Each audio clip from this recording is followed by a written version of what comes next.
Hi everyone, Anastasia here. Welcome to this bonus episode of Left Behind, featuring my conversation with John Eakin of BataanMissing.com. I have a bit of a cold today, so my voice sounds a bit off, I know. Before we jump in, just a quick heads up that this conversation gets pretty detailed and into the weeds of the Nininger and Cheaney identification efforts. So I would suggest that if you haven't yet listened to episode 17, that you do so before listening here. This conversation will make much more sense if you do. And with that, let's get into that conversation. Welcome to the Left Behind podcast, John. I am so excited to have you with us today. Oh, I'm excited to be with you. So I have John Eakin here, and he runs a website called BataanMissing.com, where he collects and tells stories of servicemen who died on Bataan or in one of the Philippine prison camps, and shares information about their identification and burial. So, John, do you want to take a minute and introduce yourself? Well, not much to tell. I've been an amateur genealogist for, 30 plus years. I started back in the microfilm days. It's too easy today with everything online. Yeah. But in about 2009, I was looking for a project, and it was almost Veterans Day, and I thought, well, let's see if we can find a project with a military connection, because in my family, my dad and my uncles and, everyone in town served in the military during World War II. And there was only one member of my family that didn't come back, and that was Bud Kelder.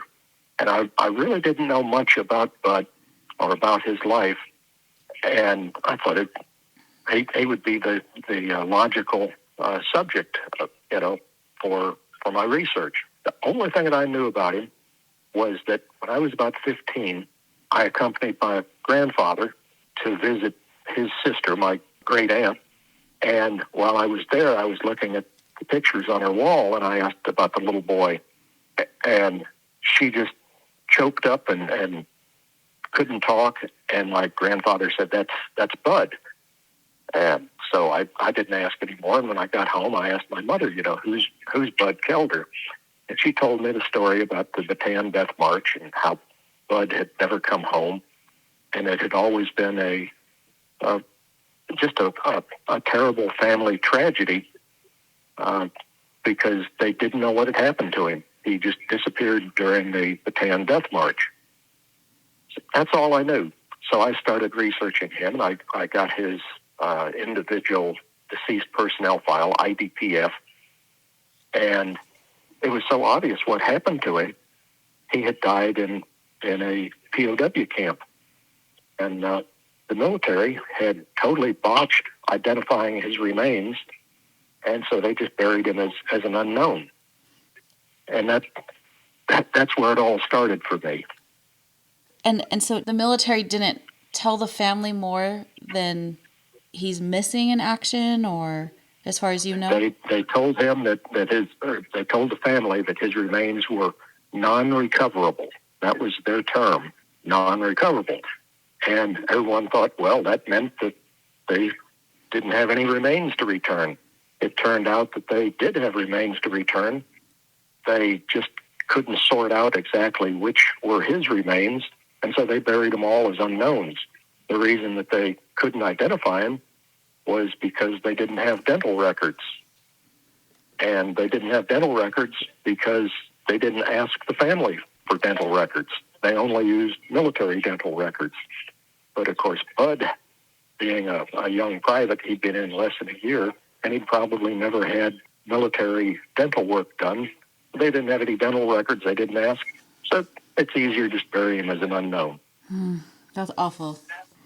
That was very common. And I've learned that working with you over the last few weeks as we have looked at Cheaney and Nininger. I'm realizing how all too common that is, and it's heartbreaking because many of them were so young. And the families knew absolutely nothing about what happened to them. They had essentially just fallen off the face of the earth, just disappeared. And all that the military would say was they're non-recoverable. That was so common in the POW camp where Bud died, it was the Cabanatuan POW camp in the Philippines. There were about 2,655 who died and were buried in the camp, and over 1,000 of them were listed as, they were buried as unknowns. And then of the ones who were supposedly identified, they botched most of those identifications. And so the families that did get remains probably didn't get the right remains. It's sickening. I don't even have the words. I don't either. And I can kind of understand it. I'm a Vietnam veteran. And, I've seen the military at its best and at its worst. And sometimes, there's some things they do very well and some things they don't do so well. And this was not so well. Going on that not so well, I know that you have filed several lawsuits against, is it the U.S. Army? To back up, you can't file suit against the government for remains. So initially, we just filed a lawsuit in federal court asking for all the records. The IDPFs, and there's a subset of the IDPFs called the X-Files. The X-Files are IDPFs that pertain to unidentified remains. And initially, I was just asking for the X-Files. And the military just fought me tooth and nail for several years. And we not only got those, but we got the dental records for Bud Kelder. Ironically, his older brother was a dentist, and the family had the dental records all the time. It just the military didn't ask for them, so they didn't know. But we got the X-Files, and I thought, once we get those, because the military spends so much time telling the world how hard they're working to account for all of the missing. Well, that's not true. It's a propaganda thing with them. If they worked as hard at identifying unidentified remains as they work at telling the world what a great job they're doing, we wouldn't have any missing. Anyhow, I got the X-Files, and that really upset things when they were forced to put the X-Files into the public domain. And what year was this? That was 2010 when we filed the first lawsuit. And then how long until you got access? Oh, that took a couple of years. And I figured, once the files are in the public domain, well, the Department of Defense will, jump at the chance to identify as many of these men as they can. By this time, I had given them the dental records and everything, and they didn't want to talk to me. In fact, at a family briefing meeting that I attended, I tried to give them the records, and they wouldn't take them. They looked at me like I was from Mars. You want to do what? You want to identify an unknown? This had never been done before. Yet, they were telling the world that they were actively trying to account for all of these missing men. So, all this time I'm learning that things weren't exactly as they appeared. The military really wasn't interested in identifying these men. They just wanted to keep a lid on what I think is a national scandal. So in about 2012 or 13, I filed another federal lawsuit and asked the court to order them to produce the remains so that we could test them. And ultimately, after we got through all of the preliminary objections to the lawsuit, the court did order them to produce the remains, and they had 30 days to produce them. Within 2 weeks, they had disinterred the remains from the American Cemetery in Manila and moved them to Hawaii and tried to get the lawsuit dismissed. No way were they going to give us access to these remains. It took them about 6 months to identify the remains. Anyhow, within about 6 months, early 2015, the remains of Bud Kelder and several of the other unknowns who were buried in the same communal grave were identified and returned to the families. And the problem was that they only returned a few token bones. They don't have sufficient DNA laboratory capacity, nor the laboratory capability to properly identify all the remains. So they just give the family a few token bones and tell them that's all they get. And sorry about that. That's just so, I hate that idea. It's a disturbing idea. What's so sad about it is the technology exists that they could do it, but they intentionally use the wrong kind of DNA. Without getting too technical about it, there's different kinds of DNA identification. They use mitochondrial or mtDNA. Mitochondrial DNA, just in general, is slow. It's time-consuming to do the testing. It's expensive to do the testing. And most importantly, mitochondrial DNA is not unique to an individual.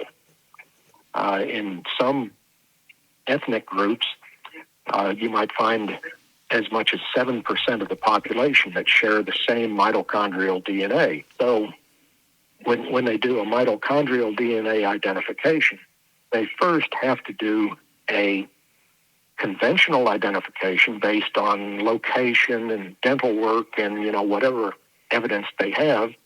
And they also have to have all of the associated individuals' DNA so that they can be sure that they don't share the same mitochondrial DNA. And only then can they use mitochondrial as an identifier.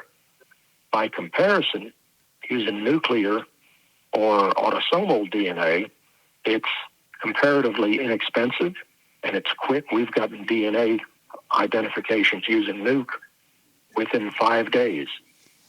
And it's unique to an individual, and there are abbreviated identification processes that are even less expensive and quicker that can be used to properly reassociate a set of remains. But they refuse, DOD refuses to use a nuclear or autosomal DNA just because that opens a whole Pandora's box of new problems for them. So, as someone who has been in the DNA genealogy world since the dark ages, and so we're talking like 2010, the dark ages of using DNA for genealogy research, I understand the uses of mtDNA. And just as a really quick for our listeners, so mtDNA is mitochondrial DNA, and that is DNA that a person gets only from their mother. So, for example, I got my all of us, we got our mtDNA from our mothers. And so for me, my siblings and I all have the same mtDNA, as does our mother and her siblings, which means that her sisters pass the same DNA to their children, and I have passed that DNA to my daughters, and so like all the women are passing on this DNA, and it doesn't change very much. And so if you go back in time and think about it's being passed from woman to woman to woman to woman, and of course men have it too, but they don't pass it along. There is a lot of people with the same mtDNA. And autosomal DNA or nuclear DNA, you're looking at that specific mixture that makes you. So a follow-up question then, why do they always use mtDNA? Why aren't they shifting into the 2020s or, into the 2015s? Or actually, genealogy companies started doing these autosomal tests like around 2012. So why are we like at least 11 years later and we're not doing that for identification? Do you know? Sure. Autosomal is the gold standard around the world. And of all of the major agencies that do DNA identifications, DOD is the only one that relies almost exclusively on the use of mitochondrial. That makes me so angry. I'm sorry to interrupt. And I can back up even further. In 1995, the Defense Science Board did a report on the use of DNA for identification of unidentified remains. So in 1995, if I can paraphrase this huge 300-page report, they basically said that mitochondrial, which was state-of-the-art at the time, mitochondrial was acceptable for use for identification. However, when and if the technology to use nuclear or autosomal DNA was developed, it was so superior to the use of mitochondrial that nuke should be used. Okay? Well, the technology to use nuke was developed in the early 2000s. In fact, it was developed primarily in Bosnia, Herzegovina, where you might remember they had a little genocide problem, and often there might be a grandfather, father, and son all buried in the same grave, and of course they were likely to share the same mitochondrial DNA, so obviously they couldn't use mitochondrial DNA there. So they had to develop the use of nuke, and within a year, they were identifying more than 10,000 sets of remains using nuclear DNA. And from that point on, around the world, nuke has been the gold standard for identification. Now, you can't always use it. Sometimes you don't have family reference samples to compare it to. Sometimes, if the remains have been degraded, you can't extract a nuke. But in general, in 90+% of the cases, nuke is superior, and that's the way to go. But now, to answer your question, when they start doing this, it opens the door to looking at all of the bad identifications that were done. And it's not just people are going to find out that their missing family member could have been identified if DOD had tried, but they're going to find out that many of the remains that were supposedly identified were identified erroneously. So it's just going to open a can of worms. Yeah, and DOD was having to go to some of the families that had buried their loved one in a private cemetery. They're having to go to them and say, "Oops, we made a mistake. Could we have those bones back?" And that's rather embarrassing for the military. They didn't like doing that. So they have done everything that they could to prevent the use of mitochondrial and to identify any more unknowns than they had to. Now Bud Kelder was the first unknown who was identified in modern times, and we've had to.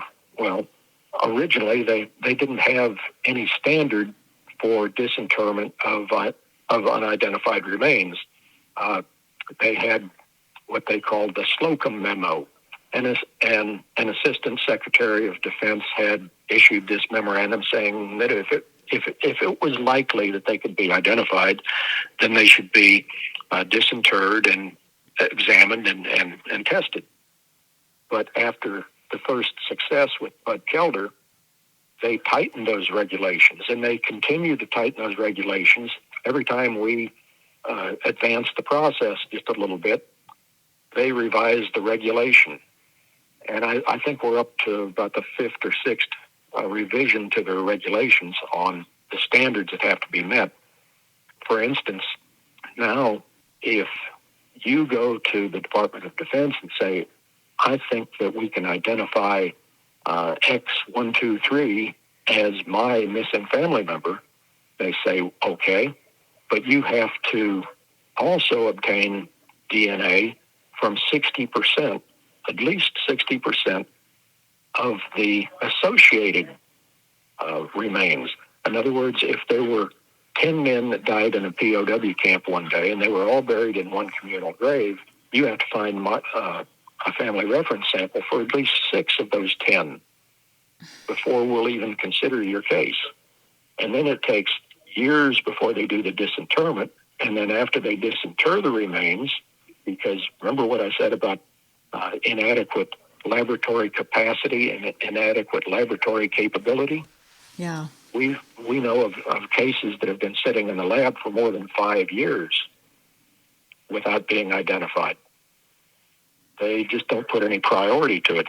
So they're doing everything that they can to discourage families from pursuing these cases, because as we get further and further away from these guys, I never met Bud Kelder. I wasn't born until after the war. And a lot of people really don't care about these, I hate to call them ancient ancestors, but there's just less and less interest in identifying them as time goes on. Yeah. And the military knows this. If they can keep a lid on this scandal for a few more years, no one's going to care. That brings up a whole nother thing that we'll try to get into a little bit later on in our conversation. So it seems like it's almost institutional embarrassment in the Department of Defense or Army or whoever it is. Like, because I think, like, from my perspective, we're talking about identifications that were first made going on 80 years ago. And I'm like, why are we still embarrassed about that? But it seems like it's institutional embarrassment, almost we can't admit to any mistakes, no matter when they were made. Is that somewhat accurate, do you think? That's exactly the problem. It's very doable, and I don't think that we can blame the people that made bad identifications almost 80 years ago. They were doing the best they could at the time. Now, some of them just flat out screwed up. There were a lot of mistakes made, but having been a young GI and having been assigned to do jobs that I wasn't necessarily trained to do, I can understand how the military works. But today we have the technology, and they refuse to use the modern technology just because they wish to avoid embarrassment. Wow. That's just, it's hard for me to understand, to be very honest. I think the best that I've heard the military explain it is that when they identify someone who died during a current conflict, the only thing that they have to rely on is their credibility. They have to be able to go to the mother of some young man or young woman and say, we've identified these remains as those of your loved one. And without that credibility, they can't do that. Personally, I think that they would be much more credible if they did the best they could in all cases. But they don't see it that way. And so all of these World War II cases that they screwed up, they just want to bury. Yeah. Pardon the pun. I want to circle back to something that you brought up a little bit ago. So mitochondrial DNA is, like we've said, it takes a long time to disintegrate and break down. And so with ancient remains, a lot of times the only DNA that can be pulled out of those remains are mitochondrial. So some more high-level examples is like Marie Antoinette. They were able to get mtDNA from a lock of her hair, if I'm remembering correctly. Or if they find like caveman remains, it's mtDNA that they're able to pull out of those remains. So considering that a lot of these men, we're looking at, 80 plus years ago, is there nuclear/autosomal DNA that can be gotten out of these bones, or is mtDNA the only DNA that is able to be pulled from these remains? That was DOD's excuse for years, that nuke DNA could not be extracted from what they considered to be aged remains. But I think we put the lie to that claim a few years ago. We sent one of Bud Kelder's bones that they returned to us. We sent it to a commercial DNA lab and let them sample it. And they had no problem whatsoever extracting nuke. And in fact, they were not only able to extract nuke DNA from this supposedly aged remains that nuke couldn't be extracted from, they were able to use it to perform a blind genetic genealogy study and identify the source of those remains. Amazing. Amazing that they were able to do that. Awful that it can't be done on the higher level. Let's turn our attention to Lieutenant Ira Cheaney. Just as a quick recap, Lieutenant Cheaney died on January 30th, 1942 in battle on Bataan. He was identified about a week later by his captain, and the Graves registration officer told that captain that his remains were being taken to a cemetery near Marivelis, which is on Bataan Peninsula. Unfortunately, he didn't specify which cemetery. There's 2 in Marivelis and at least 10 between where Cheaney died and Marivelis. So we don't know where he was buried. And if you listen to the episode about Cheaney, I go into a lot of the details on identifying his body and things like that. But long story short, remains were incorrectly buried at West Point under Cheaney's name, and it turns out they aren't Cheaney's remains. So I do have a couple questions on that. Where does the investigation into Cheaney now stand? It's my understanding that a few years ago, the remains at West Point were disinterred and discovered to be that of a Filipino. And so are those remains still there at West Point under Cheaney's name, or do we know what's going on with his identification? I have no way of knowing what DOD is doing at this point. I can only tell you that when the classified annex to the Cheaney file was released, it didn't take them long, like only a few weeks after we publicized this information, before they disinterred the grave at West Point, and they determined that the remains that were buried at West Point were non-Caucasian. That's all they've told us. Essentially, they're telling us that they were probably Filipino. Okay. Now, the whole thing, I think they knew all along that those were not Cheaney's remains. Since at least 1950, right? Like at least. Yeah, at least 1950. And the investigation that they conducted, the right or the intensive investigation determined that they were either the remains of Nininger or one of the other young officers that died in that same time frame.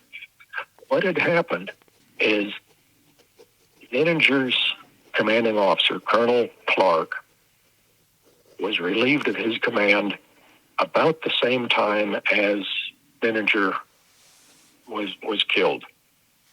Now, there's some dispute over exactly what day he left Bataan, but the best accounts are that he wasn't even present on Bataan when Nininger was killed. He went back to the States.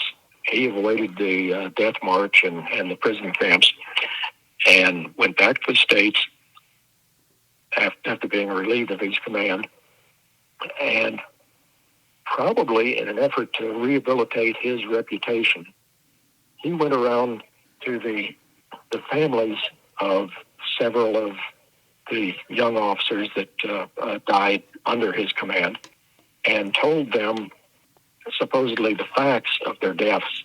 And the stories that he told, whether they were true or not, they were a little self-serving.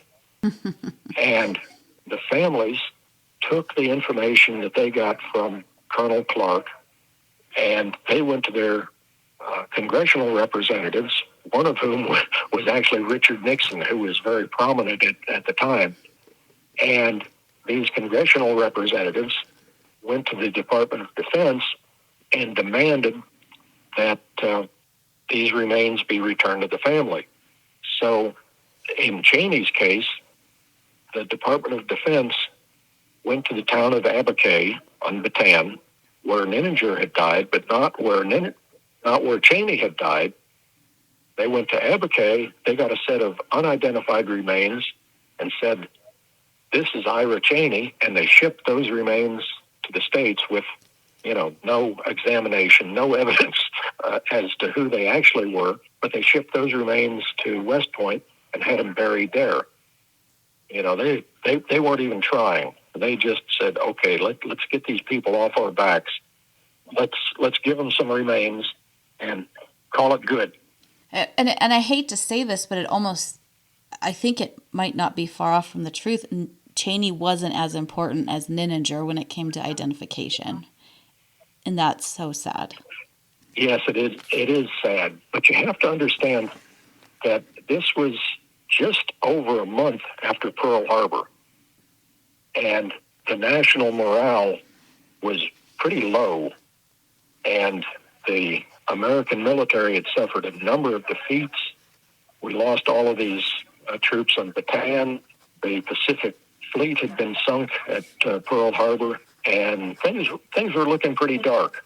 And America needed a hero, and Alexander Nininger became that hero.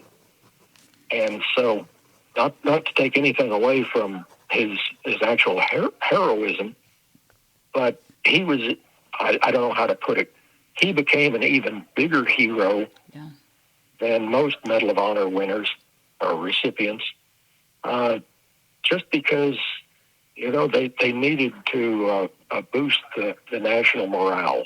Yeah. He was the hero the country needed. Yeah, he was a double hero, put it that way. Before we jump full feet first into Nininger, because I know that there's so much there, I'm curious to know if you have any thought on this. Do you have a personal belief of where Cheaney's remains are located today? Most likely, he was buried near where he fell. But exactly where, we don't know. More than likely, because he was an officer in the Philippine Scouts. So most of the troops that died at the same time as he did were Filipinos. And it's not unlikely that his remains were given to the Philippine government, who had their own cemetery, and it's not unlikely that he's buried there. Wow. So, am I wrong in thinking that the options for Cheaney are that he could still be on Bataan somewhere and just really non-recoverable? He could be in a grave at Manila American Cemetery marked unknown, or he could be in a Filipino World War II cemetery. Is that what you're saying? His remains could still be buried where he fell. There's just no way to know. The only way that we'll ever know is if the Department of Defense implements the outreach plan that was outlined in the 1995 Defense Science Board study. And by the way, that Defense Science Board study still is used as DOD's scientific authority for identification of unidentified remains. So it's still a valid study, and it recommended at the time that when and if nuclear DNA technology was developed to the point that it was usable, and it has been, then basically, this is a great oversimplification, they should sample DNA from all unidentified remains and compare it against a database of family reference samples. Or now the technology exists that they could do genetic genealogy if no family reference sample exists. Yeah. Amen. I love that idea. Let's do that right now. And then they could resolve all of the unknowns. And there's another rather morbid story. about generally the remains that were buried as unknowns were, let's say, anatomically complete. Most of the bones were there. If there was only a couple of bones that were recovered, maybe, wild animals had scattered the bones or whatever, and only a couple were recovered. And after the war, all of these odd bones, were packed into a single casket and buried as a single unknown. Each of the major overseas cemeteries buried, in some cases, several dozen of these caskets full of odd bones, and they may account for another 5,000 MIAs. Oh my gosh. Cheaney could be there, or he could be buried as an unknown, or he could still be out there, or he could have been buried as a Filipino. There's just any number of possibilities, and DOD is not working very effectively to resolve any of these possibilities. So, quick side question. When were they buried with their dog tags? Should they have been buried with their dog tags? I guess maybe is a better question. If dog tags were available, if they had dog tags, they were probably identified. However, the story goes, whether it's true or not, but the story goes that in the POW camps, oftentimes when a man knew that he was going to die, it was a pretty slow process because a lot of these guys were essentially starved to death. When they died of various dysentery, diseases due to malnutrition, and dysentery and like that. And they knew they were going to die, and they were said to often give their dog tags to their buddy and say, make sure that you contact my family. And then when the buddy would die, and he'd have somebody else's dog tags. So the identifications in the POW camps, in general, required 2 bits of identification. Perhaps it was dog tags and the burial roster, or something else, maybe dental work or whatever, but they would require 2 bits of identification, and if they didn't agree, then they were an unknown. Okay. How sad that you think you're going to die and the only piece of you that can go home is your dog tags. I can't even really put myself there. So let's turn to Nininger. Why do you think the Army/Department of Defense is so insistent that his remains are located in the Aboukay Churchyard Cemetery? Because those documents in his IDPF and the X-Files and things that I've read, it seems pretty obvious to me that he's most likely in the Aboukay Town Cemetery. So why the insistence on the Churchyard Cemetery, and why are we holding so tightly to Colonel Clark's story? I think it just illustrates how incomplete the military's research is. Their researchers are, well, to me, they're pretty much a joke. I've seen their researchers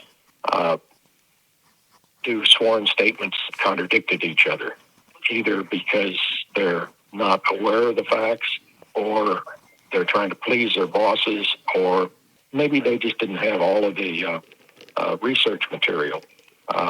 So, in their defense, if you take Cheaney's IDPF and look only at that, you'll be convinced that his remains were buried in the Aboukay Churchyard.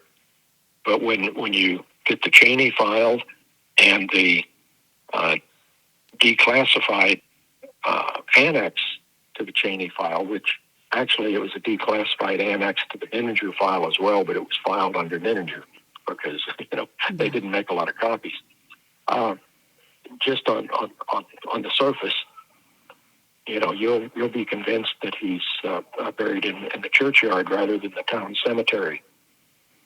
I think the best evidence as to where he's buried is that the local command, I never saw this in any of the other files, but the local command made 3 recommendations that the grave in the town cemetery where the remains designated as X1130 were buried, they made 3 recommendations that those were Nininger.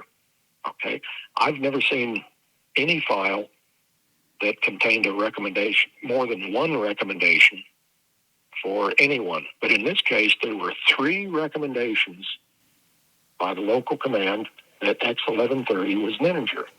And 3 times, Washington disapproved the recommendation. The first time they disapproved the recommendation because there was a discrepancy in the estimated height of the remains. Now, we know today that the way that they estimated the height of remains back then, based on a measurement of long bones, and then they could extrapolate that to the entire set of remains, the system that they were using was very, very, very flawed, and it underestimated the height. And because there was a discrepancy in the height, Washington turned down the recommendation that X1130 was Nininger.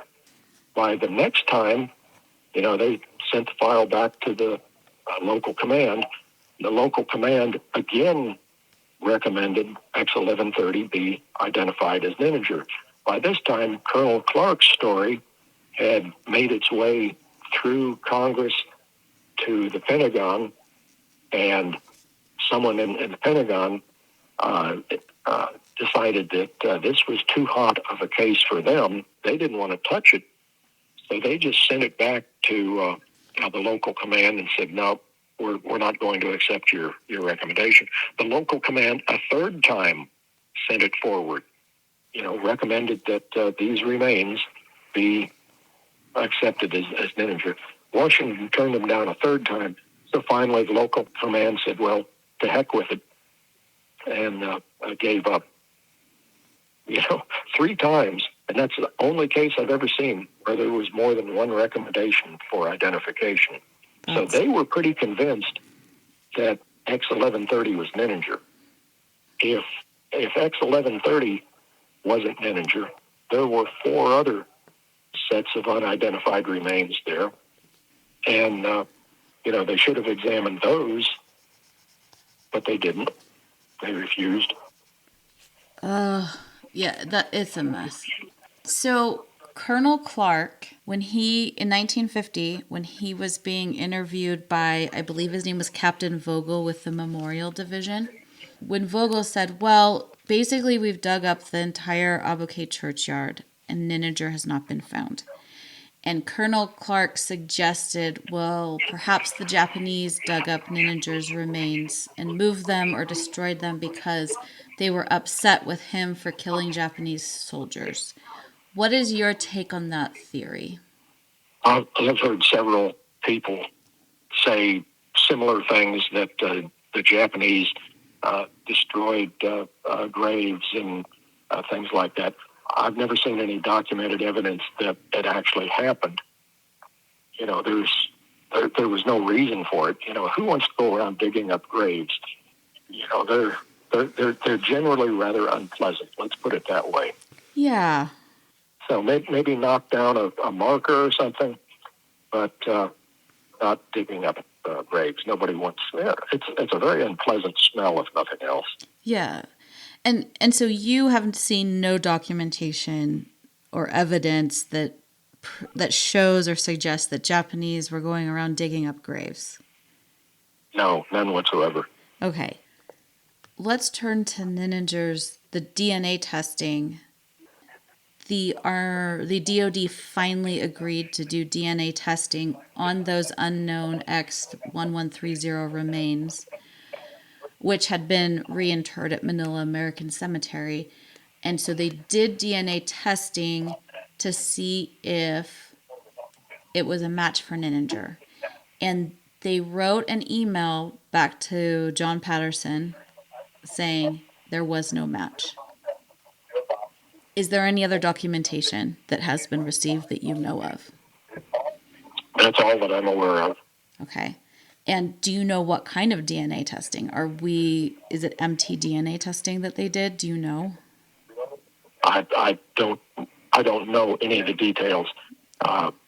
mitochondria would have been consistent with what they usually did, but who knows? Okay. And so now here's the $1,000,000 question, and maybe you don't want to speculate. Do you believe those DNA findings, X1130, as not being Nininger? Do you believe it? My experience in dealing with the Department of Defense on this issue, and that includes 12 years in federal court litigating against them, they don't have a lot of credibility in my book. In this case, their DNA testing may have been all above board, may have been accurate, but I've seen so many discrepancies in the sworn statements that they have given to the court. They've contradicted themselves. Plus, they've contradicted things that I knew to be factual, and they've gone out of their way to do everything that they could to avoid, especially identifying Nininger. So they don't have much credibility, but who knows? Okay. Doesn't do any good to speculate. Well, and just as a follow-up, where do you think Nininger's remains are? Well, there's a number of places that he could be buried today. We'll never know until they come up with an effective identification process, and preferably a DNA-led identification process that resolves all of the MIA cases from that area. Kind of switching gears a little bit then. Why does it matter if we identify these men or not? We touched on this a little bit earlier. They have been deceased for 80 years, and their most immediate family, their parents, and likely many, if not all of their siblings have passed. And you've even mentioned that living family members often don't care about identifying these soldiers' remains. So why is this important? Why continue this fight to identify them? I think there's any number of reasons. I remember as a young boy going to the local cemetery with my grandmother to decorate graves and basically to honor our ancestors. I think that's reason enough in itself.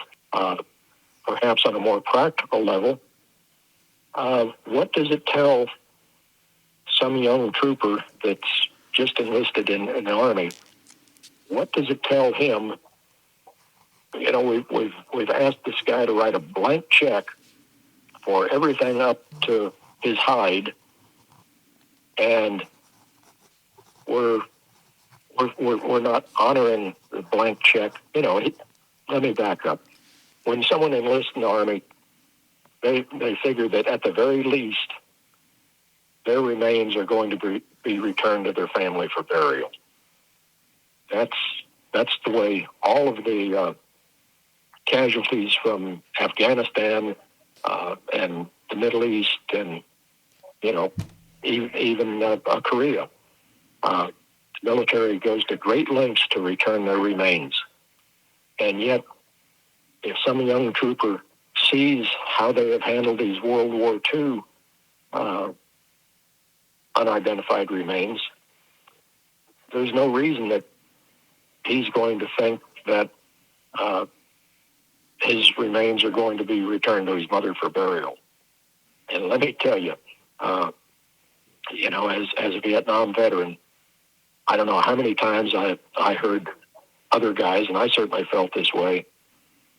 If we died, you know, that wasn't a big deal. We were young, stupid, and bulletproof. But don't bury me in this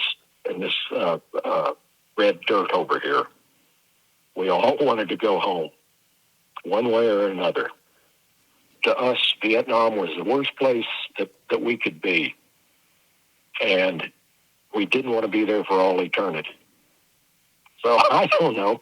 I don't think that it's a simple question, but I think that most GIs feel that way.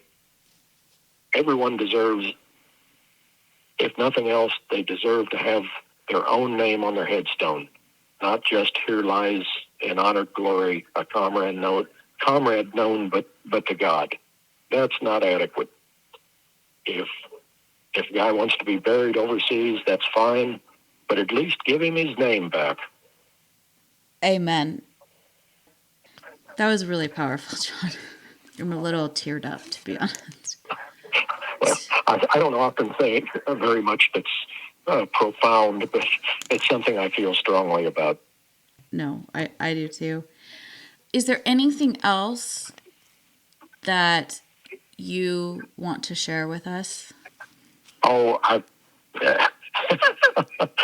think you've found that you can't shut me up once you get me talking. This is something that's near and dear to my heart because I believe these guys deserve better than what they've gotten from our government. If anyone has any questions, if anyone has a missing family member and they're looking for information, I'll be glad to share anything that I have on them. I have a lot of data that I've accumulated about all these guys, and I can be contacted through the Bataan missing.com website. That's BATAAN missing.com. Contact me through that, and I'll be glad to share anything that I have with any of the family members. Thank you. And let me just add in, I have spent a lot of time on the bataanmissing.com website in the last couple of weeks as I've been doing this research, and there's a lot of information. And Nininger and Cheaney, who we've mostly focused on here, they're just the tip. There's so many, and they deserve better than this. They don't deserve to be left behind like they have. They all deserve better. Well, John, thank you so much for taking the time to chat with me today. It has been a privilege to work with you and speak with you on this topic. And I just hope that we can get this message out to other people who are interested in this topic and who feel like joining the fight to identify these brave men. Well, thank you so much for taking on this effort and helping to get the word out. Well, there you have it. A lot more details about Nininger and Cheaney and the Bataan missing. If you want to get even more details, I do encourage you to visit bataanmissing.com, where you can view the files that we've been talking about. Those documents are what lay out this entire story. Thanks for taking the time to listen, and I hope you have a wonderful Memorial Day weekend.